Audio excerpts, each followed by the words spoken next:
Welcome to the June 2024 Journal Club podcast for the CNS.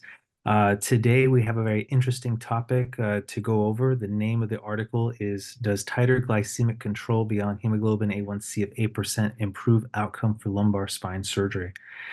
We have the senior author with us. If you'd like to introduce yourself to the group.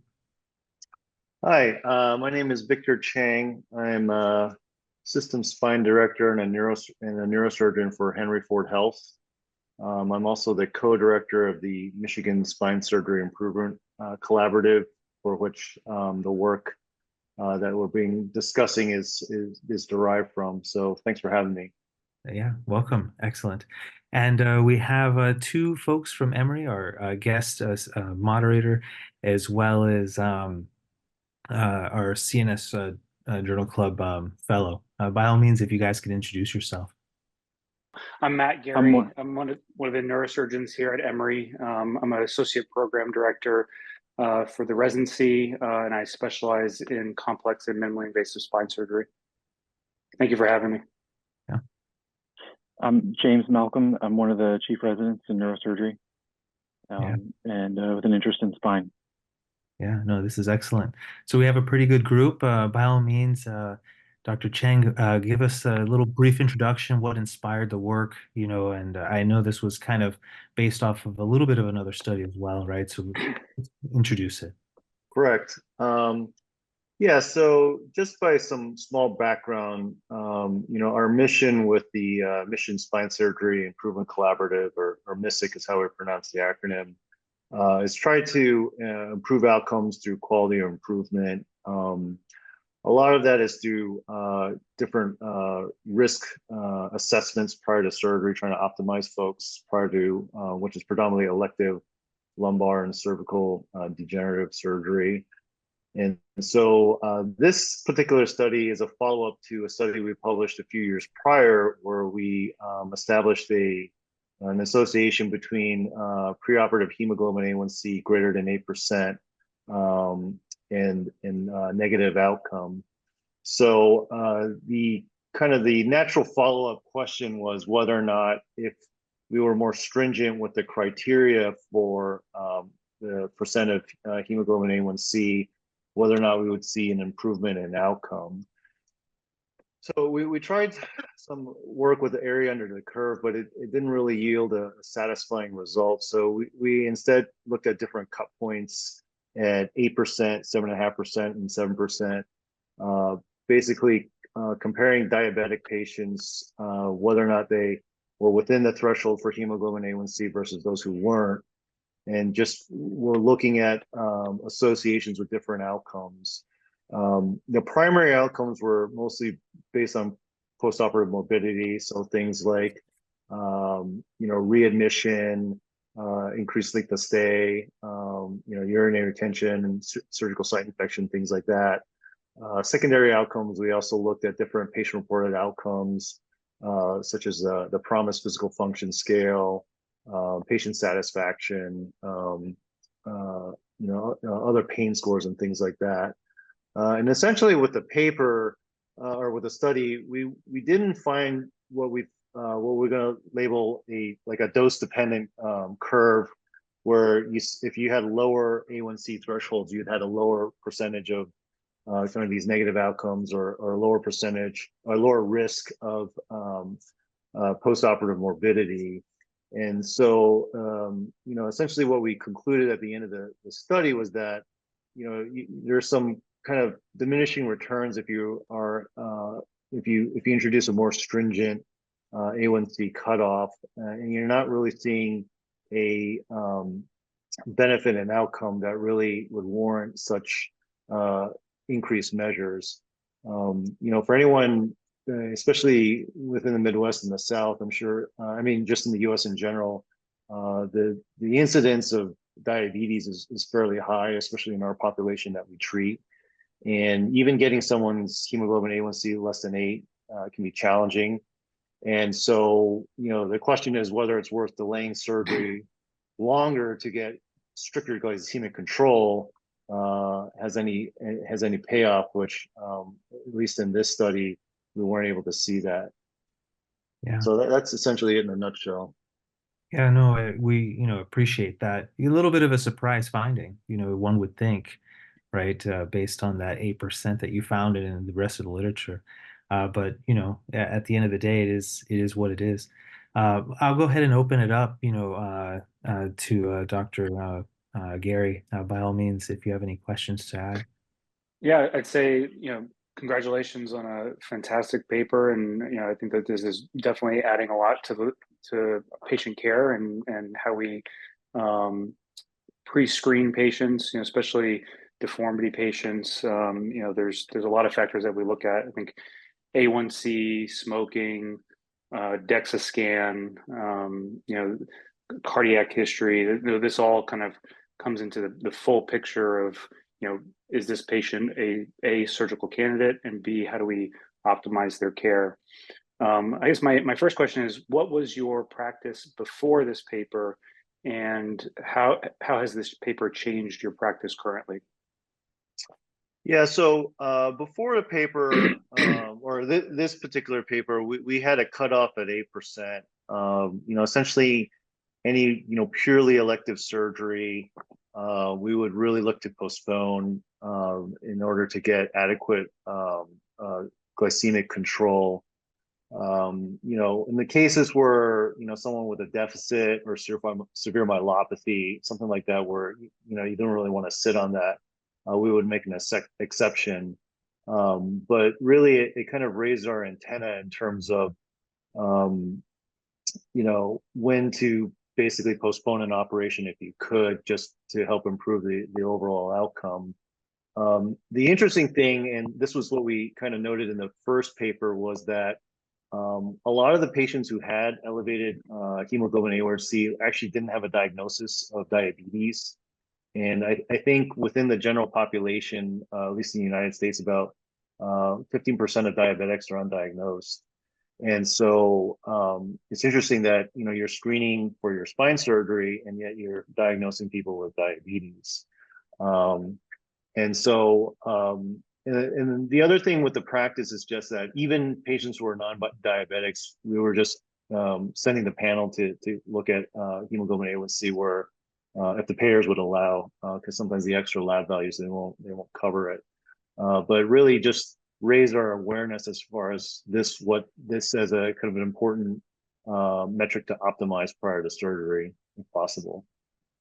So that's actually a very interesting point, because I never really thought of that. Whenever I'm screening patients for a fusion operation, I check DEXA scan and vitamin D on almost everybody, and I ask them if they're diabetic, and if they say yes, I get a hemoglobin A1C, but I don't get a routine A1C on everybody.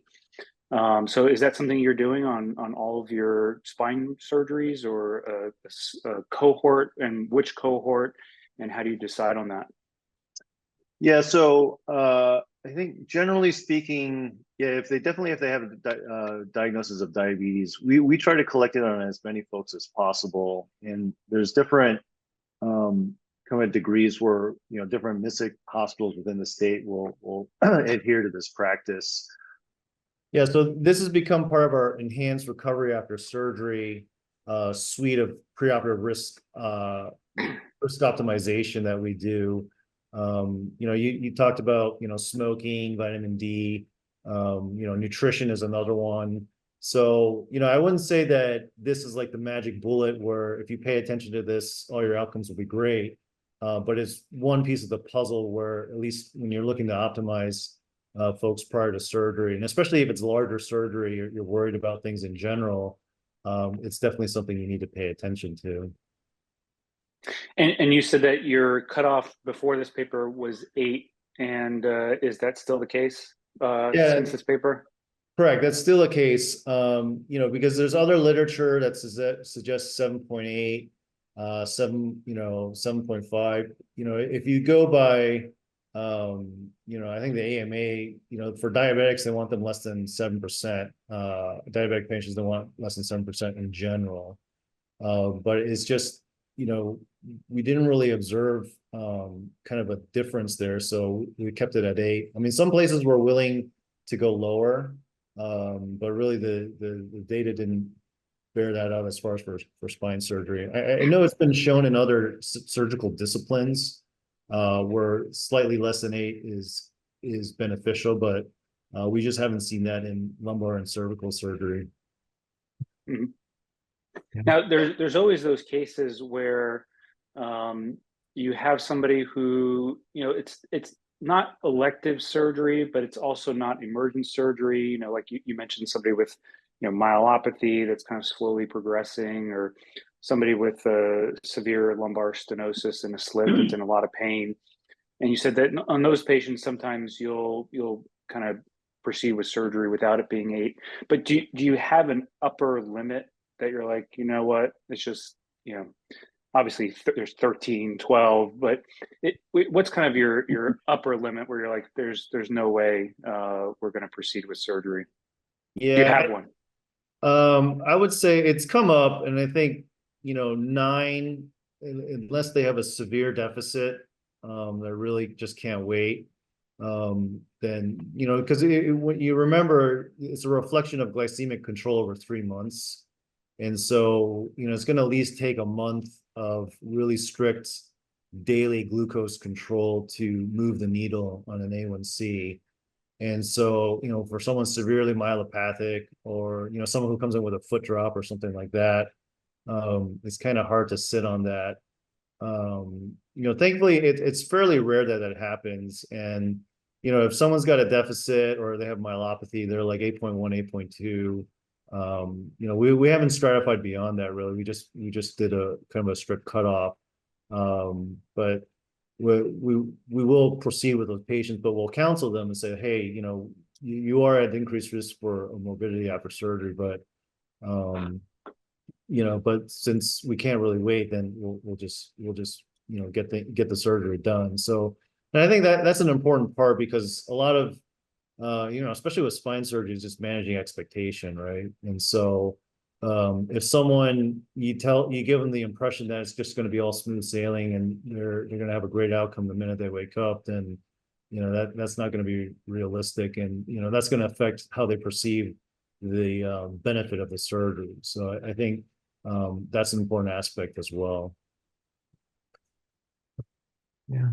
No, thank you for that discussion. And I guess one thing that would be interesting, at least when I think about it as a cranial surgeon, I actually try to do some tight glycemic control as well when we give people DEX, right? And sometimes it's hard to predict with the A1C, just like you mentioned. But do you know if, for example, if this study would have been looked at a little bit differently, like if you had 10% looking at then 8% versus 7, you think that make a difference at all? 8% versus 7, no. 7 only 10, or because when you look at initially we looked at the distribution of A1Cs, and when you get beyond 8, you're really looking at a very small sliver of the population. So if someone's at 10 or 11, they're pretty extreme outlier, like several standard deviations above the mean. And so, to me, that is indicative of a fairly poor general state of health. And so, I'd be fairly worried. And then again, with the exogenous steroids, right? We have patients that are getting epidural injections and things like that.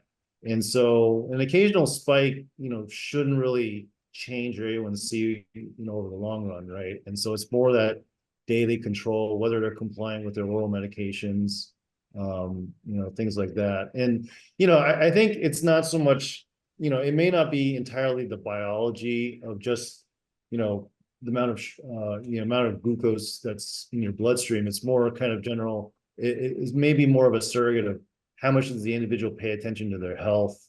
Are they compliant with their medications, how they approach things, even are they going to be compliant with the post-operative instructions, right?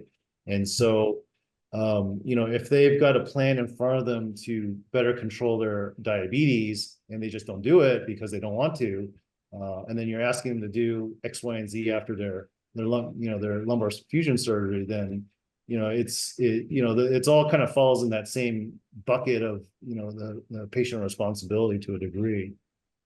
Yeah, it's so true. Yeah. Dr. Malcolm, would you like to add some questions? Yeah, I was curious if you wouldn't mind talking for a minute about some of the outcomes when you started to stratify and 7.5, 8. I know that you kind of found marginal differences with tighter control here, but some of the actual outcomes were kind of not really what I would expect, like urinary retention or length of stay. How do you think? Why do you think some of these popped up as an effect? Well, I think length of stay is somewhat I should backpedal. So, part of the other, things that we do within MISIC, one of the things that we found most impactful for folks was ambulating them quickly after surgery. And so we strive to get 80% of our patients ambulated within 8 hours after surgery right now. And so, out of, all like a lot of different interventions that we looked at, that seemed to be one of the most impactful in terms of association with positive outcome. And so, for something like length of stay, there's a lot of factors that go into it, but, if you're staying beyond 3 days, then there's really something more kind of sinister going on beneath the hood, because even with a lumbar fusion surgery, the average length of stay is about 2.5 days. So once you get a bump beyond 3 days, that's a general health state. And then for something like readmission, when you look at different surgical disciplines, when they look at patients with diabetes versus those who don't, diabetes in general carries its own increased risk of readmission, just, adjusting. And so, I think part of what the original study that we were looking at is there's this perception that, it's a bad idea to operate on patients with diabetes. And really what we wanted to see is like, well, if someone has reasonably controlled diabetes, what's their risk compared to the general population? And so, that's also part of, looking at these different cutoffs to see where, someone with better controlled diabetes, they're not at as increased risk for a bad outcome. And so, I think when you're talking about patients, because a lot of times they ask, I have this came up in clinic on Monday where, I was talking to a diabetic patient about surgery, and they're almost kind of a little embarrassed, it's like, oh, I have diabetes, and I asked them, what was your last A1C, and they said 7 point something. I said, you're good. So, I think that's part of the ammunition you have with this type of study. What are some other things on your like pre-flight screening checklist? You mentioned like nutrition. You look at like albumin, I guess, for that, or just talk to them about their general nutrition, or about like bone health. Yeah, albumin. It's funny you mentioned. We actually have an article that's in revision looking at albumin and outcome. I mean, this has been fairly well established in other disciplines. Initially we presented this at a few meetings where we're looking at an albumin cutoff less than 3.5 grams per deciliter, which is pretty malnourished. And so the outcomes with that were quite striking, because you had maybe like up to 2 times risk of a surgical site infection if you were that low of an albumin. And so, I'll give you a little bit, guys, of a preview. We found for cervical spine patients, an albumin up to 4.0 was actually increased, associated with an increased risk of complication. And for a lumbar patient, up to a level of 3.7. And so, again, these are things that really aren't on folks' radar, because you just associate 3.5 as your cutoff, but your population of patients between 3.5 and 3.7 and 3.5 and 4, depending on what kind of surgery they're getting, they're actually at an appreciable amount of risk. So, this is another kind of the piece of the puzzle in terms of optimizing. I like that term, pre-flight checklist. That's essentially what you want to do before you want to take off with these patients, right? Yeah. Maybe we can look at some other aspects of your paper there. The table one, obviously this is an incredible undertaking to like gather this many patients in this Michigan database. It's pretty impressive you're able to wrangle. I guess I saw 29 sites to coordinate and pool data and all. So it definitely gives you a rich data set.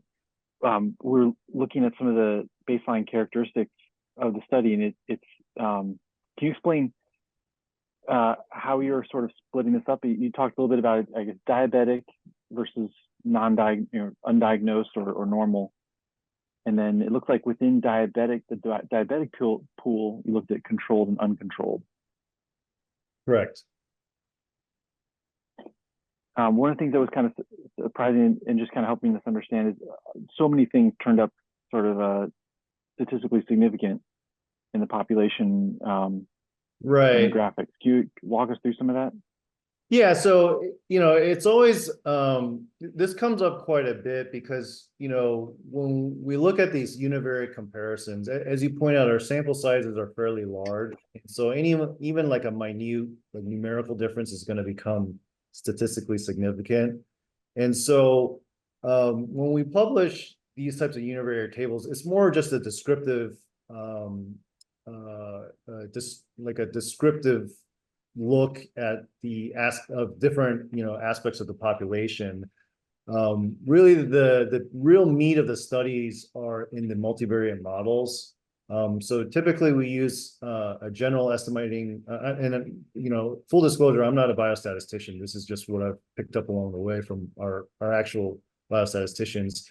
So we use this tool. It's called general estimating equations. And essentially, you find all these factors are significant beforehand, and then you create a risk adjustment model where you basically can account for the differences in baseline characteristics. So, if you have if we're looking at this table right here, you have a higher incidence of folks with scoliosis, BMI, whether smoking, things like that. With the multivariate model, we're able to account for these differences so that if one population is quite frankly sicker, we're able to adjust for all those factors that seem to impact the outcome. And so typically when we kind of present this type of data, we really try to emphasize the multivariate model, and so that comes out to the different relative risk ratios, like things like that, because that's really where you're, as much as possible, you're comparing apples to apples, as opposed to, what you see here where, clearly, your diabetes uncontrolled population, seems worse off than your diabetes controlled in your non-diabetic population. So our multivariate models basically are how we account for that. Okay. Yeah, and that's a great point. And one of the challenges of surgery, or I guess medicine in general, is everybody's always looking for a randomized controlled study as the gold standard, right? Mm-hmm. But there's just some things that you're never going to have a randomized controlled study. I mean, who's going to fund a randomized controlled study looking at the risk of spine surgery for a diabetic versus with well-controlled diabetes versus not well-controlled diabetes, and so the fallback is a very well put together multivariate analysis retrospective study like this. Right. And then, the other thing is that, strictly speaking, while we do a lot of research with MISIC, it's a quality improvement endeavor. And, your burden of proof for quality improvement is not quite the same as, other studies where, you want to prove a new drug or treatment.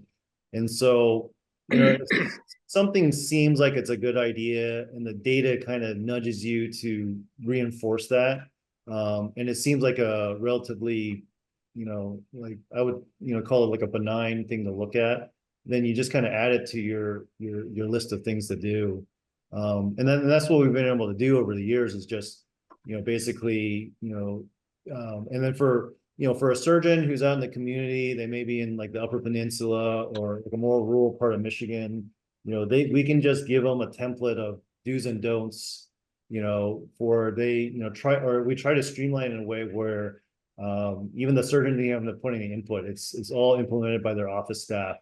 All this stuff can happen under the hood, and you can just focus on what surgery you think is appropriate and implementing the surgery, taking care of everything afterward, and create that machinery where if the patient lab value this or that is a little bit out of whack, then they get optimized with goals in mind, and then they can show up for their surgery and hopefully have the best possible outcome. So I guess for me is a kind of a way to conclude in a sense. Looking at the title of your paper, I guess one can still argue, right, that having good hemoglobin A1C control is the goal in a way, right? But I guess not necessarily being strict less than that. I just want to make sure we give the audience a little bit of your final takeaway. And then with respect to MISIC, um, you know, is there like a final like conclusion that you can take away from all your work that you've done with this as far as how to help prevent like a wound complication in a patient? Right. Yeah, I mean, it's definitely, I think our findings are somewhat nuanced, and hopefully for those who take the time to read the paper, we try to convey that within the discussion. We won't say that, for instance, trying to control A1C below 8 is a waste of time or anything like that. But it's what we're trying to say is that we're not sure it helps your spine surgery out. I think there's definitely other things, with the cardiovascular health, other things, what have you, longevity, that are going to be improved with the better glycemic control. But as far as for, optimizing your outcome after, your L4-5, TLIF, if you have got like a grade 2 spondy, if you're sitting at 7.8, you're probably fine to have surgery and not have to worry about it, even though your endocrinologist might still be getting on the patient saying, hey, we want to get you to 6.7 or 6.8. Your spine surgeon will forgive you, but maybe not your endocrinologist. I like that. So I guess on that note, is there any other questions for the group that you would like to ask, or? Well, I'll just tell you right now, I really appreciate the work that you put into this. I love studies that look at, answering a question and going just a little bit deeper. And I think you really did it in this one. And, thank you for your time. And again, thanks for everybody else that joined us for this podcast. And as a reminder, you can earn CME after going through the website, just taking a look at the podcast, and please join us next month for the next edition. Thank you, everybody, again.